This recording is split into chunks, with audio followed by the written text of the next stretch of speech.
শুভ সন্ধ্যা। ঋতবাক সাপ্তাহিকীতে সবাইকে স্বাগত। শুরু করছি গত এক সপ্তাহের দিনপঞ্জি। প্রথমে 22শে অগস্ট। 1911 সালের 22শে অগস্ট বর্তমান বাংলাদেশের বরিশালে জন্ম হয়েছিল কিংবদন্তি রবীন্দ্রসঙ্গীত শিল্পী দেবব্রত বিশ্বাসের। তার সঙ্গীত জীবন নিয়ে বাঙালিকে নতুন করে কিছু বলার নেই। গত সাপ্তাহিকীতে তার মৃত্যুদিন উপলক্ষে দেবব্রত বিশ্বাসের একটি প্রায় অজ্ঞাত পরিচয় আমরা পেয়েছিলাম, সেই পরিচয় অভিনেতার। এই সাপ্তাহিকীতে তার জন্মদিনের পরিপ্রেক্ষিতে তার আরেকটি প্রায় না জানা পরিচয় পাওয়ার চেষ্টা করা যেতে পারে। তার জন্য প্রথমে এই গানটি শুনতে হবে।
দুঃখ মরণার বিরহের কারবার দস্তিদার হইয়া গেলাম ভবন দিবার আছে দুঃখ মরণার বিরহের কারবার দেখতাইন গেলেন না আমার দেখতাইন গেলেন না আমার লাগিয়া নয়া নয়া বর্মানজারি হইল, আমার লাগিয়া নয়া নয়া বর্মানজারি হইল। এই বর্মান মান্যায় আমি গাইতাম পারলাম না, আমি গাইতাম পারলাম না গান সূর্য তারা ভরা আসমান দেবাগে হেরা বাজা দিয়া বইরা দেয় ভরা এই বাজার ডালে আমিও গাইলাম কত গান বন্ধু গো গাইলাম কত গান। কণ্ঠস্বর অভ্রান্তিকরভাবে দেবব্রত বিশ্বাসের, সঙ্গীতকার তিনি এবং গীতিকারও স্বয়ং জর্জ বিশ্বাস। 60-এর দশকের শেষের দিকে রবীন্দ্রসঙ্গীতের মূল স্রোত থেকে ব্রাত্য হওয়ার পর চূড়ান্ত অভিমানের অভিব্যক্তি ছিল তার একান্ত নিজস্ব বরিশালী ভাষায় লেখা এই গান। 1915 সালের 22শে অগস্ট কলকাতায় জন্ম হয়েছিল প্রবাদ প্রতিম নাট্য ব্যক্তিত্ব শম্ভু মিত্রের। শম্ভু মিত্রকে নিয়েও বাঙালিকে নতুন করে বিশেষ কিছু বলার নেই। নাট্যকার, নাট্য পরিচালক, মঞ্চাভিনেতা, তার নাট্য জীবন বহুল চর্চিত। তার জীবনের যে দিকটি তেমনভাবে চর্চিত নয় সেটি চিত্র পরিচালকের। অমিত মৈত্রর সঙ্গে যুগ্মভাবে শম্ভু মিত্র দুটি ছবি পরিচালনা করেছিলেন।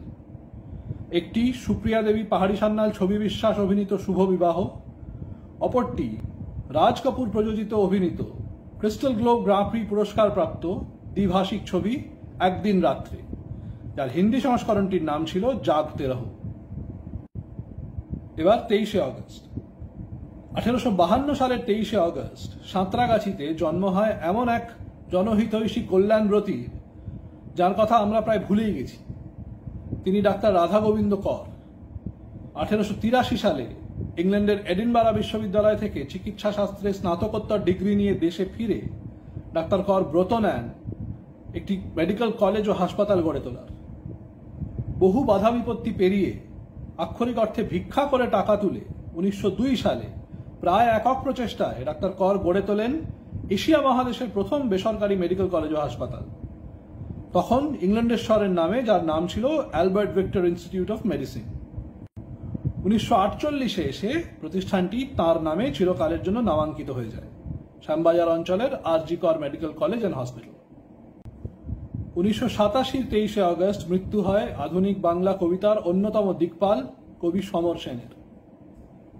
কালজয়ী কবিতা রচনা ও সোভিয়েত সাহিত্যের অনুবাদের পাশাপাশি নির্ভীক সত্যনিষ্ঠ সাংবাদিক সমর সেন সম্পাদনা করতেন ফ্রন্টিয়ারের মতন প্রাবাদিক পত্রিকার।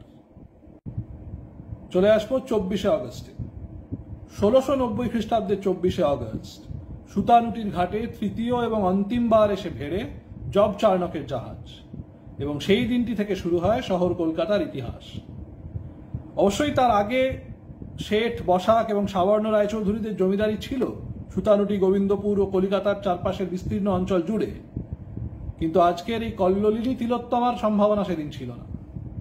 সেই সম্ভাবনার এবং ভারতবর্ষে ব্রিটিশ শাসনের সম্ভাবনার অঙ্কুরোদ্গম হয় সেদিন জব চার্নকের আগমনের সঙ্গে সঙ্গে। 1876 সালের 24 আগস্ট ডাক্তার মহেন্দ্রলাল সরকারের উদ্যোগে তৈরি Indian association for the cultivation of সায়েন্সের যাত্রা শুরু হয় 12 নম্বর বউবাজার স্ট্রিটের ভবনটি থেকে, বেলজিয়ান ধর্মযাজক ও বিজ্ঞানী ফাদার লাফন প্রথম বক্তৃতাটি দিয়ে। তারপর গত 150 বছরে এই প্রতিষ্ঠানটিতে বহু গুরুত্বপূর্ণ বৈজ্ঞানিক গবেষণা হয়েছে, যার মধ্যে একটি 1930 সালে ভারতের প্রথম নোবেলজয়ী বিজ্ঞানী ডক্টর সিভি রামনের গবেষণা। বর্তমানে প্রতিষ্ঠানটি যাদবপুর বিশ্ববিদ্যালয়ের সংলগ্ন এই ভবনটিতে অবস্থিত। 1966 সালের 24 আগস্ট প্রথম ভারতীয় হিসেবে মিহির সেন স্পেন ও মরক্কোর মধ্যবর্তী জিব্রাল্টার প্রণালীটি 8 ঘন্টা ও 1 মিনিট সময় অতিক্রম করেন। সেই বছরই অর্থাৎ 1966তেই মিহির সেন প্রথম মানুষ হিসেবে 1 বছরের মধ্যে 5টি মহাদেশের 5টি মহাসাগরে সাঁতার কাটার কৃতিত্ব অর্জন করেন।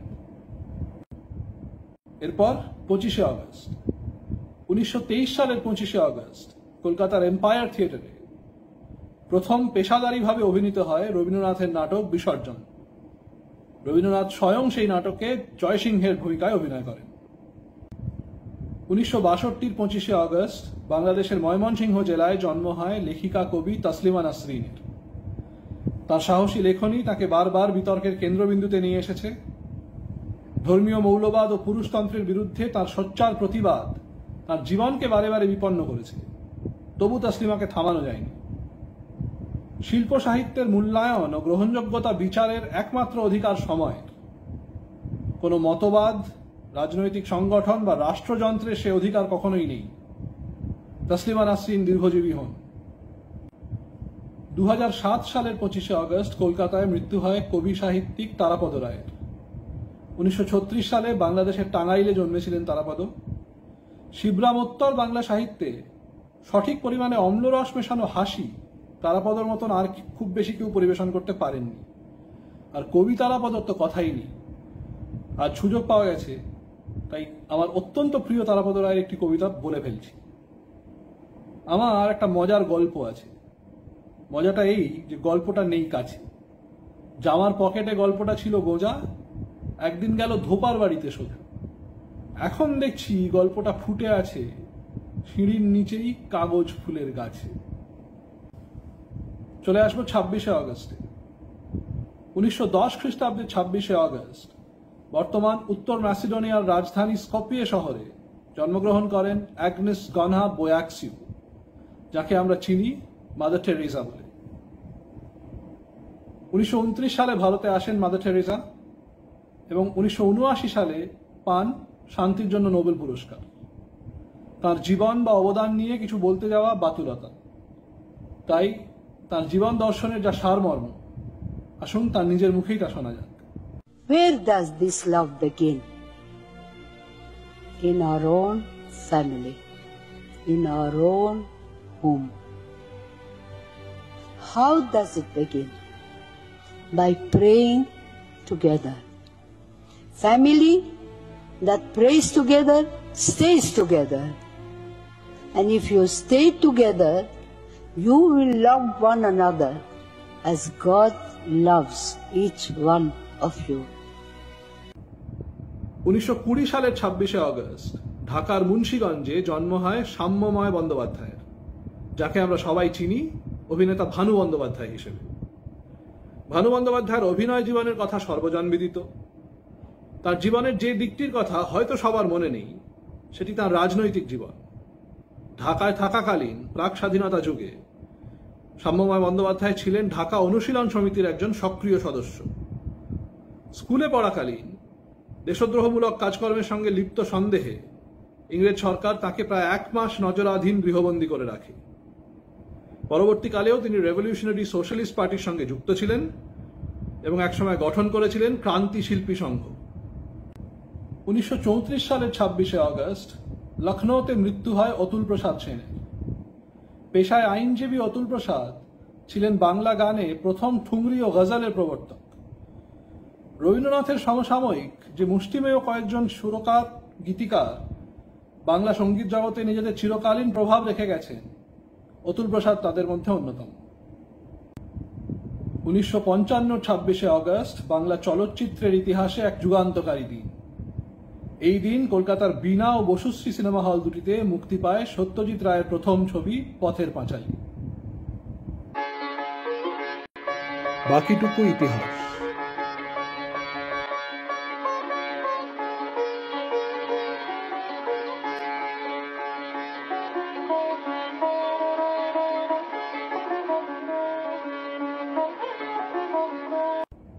সাতাশে আগস্ট 1869 খ্রিস্টাব্দের 27শে আগস্ট কলকাতায় জন্ম হয় নগেন্দ্র প্রসাদ সর্বাধিকারীর। ভারতীয় ফুটবলের জনক নামে অভিহিত নগেন্দ্র প্রসাদ হেয়ার স্কুলে পড়াকালীন সেখানকার সহপাঠীদের নিয়ে স্কুলের প্রথম ফুটবল দলটি গঠন করেন এবং নিয়মিত খেলার আয়োজন করেন। সেকালের বিখ্যাত শোভাবাজার ক্লাবের প্রতিষ্ঠাতা নগেন্দ্র প্রসাদ সর্বাধিকারী ফুটবলের পাশাপাশি কলকাতা ময়দানে ক্রিকেট, হকি, টেনিস এবং রাগবি খেলারও প্রবর্তন করেন। অবশেষে 28শে আগস্ট অর্থাৎ আজ 1855 সালের 28শে আগস্ট জোড়াসাঁকো ঠাকুর বাড়িতে জন্মগ্রহণ করেন রবীন্দ্রনাথের দিদি স্বর্ণকুমারী দেবী। কবি, ঔপন্যাসিক, সঙ্গীতকার এবং সমাজসেবিকা স্বর্ণকুমারী ছিলেন জাতীয় কংগ্রেসের প্রথম মহিলা সদস্যদের একজন। ঠাকুরবাড়ি থেকে প্রকাশিত ভারতী পত্রিকাটির সবথেকে দীর্ঘমেয়াদী সম্পাদিকা ছিলেন স্বর্ণকুমারী। 1876 সালে প্রকাশিত তাঁর লেখা দ্বীপ নির্বাণ ছিল কোনো বাঙালি মহিলার লেখা প্রথম সম্পূর্ণ উপন্যাস। 1980-র 28শে আগস্ট বাংলা সাহিত্যে অনাবিল হাস্যরসের ধারাটির গতিরোধ হয় শিবরাম চক্রবর্তীর মৃত্যুর সঙ্গে। মুক্তারামবাবু স্ট্রিটের এক চিলতে বাড়িতে অত্যন্ত সাধারণ জীবনযাপন করতেন শিবরাম। আর্থিক অসঙ্গতি তাঁর কোনোদিন দূর হয়নি। নিজের জীবনযাত্রা সম্বন্ধে বলতেন, মুক্তারামে থাকা, সুক্তারামে খাওয়া আর তক্তারামে শোয়া।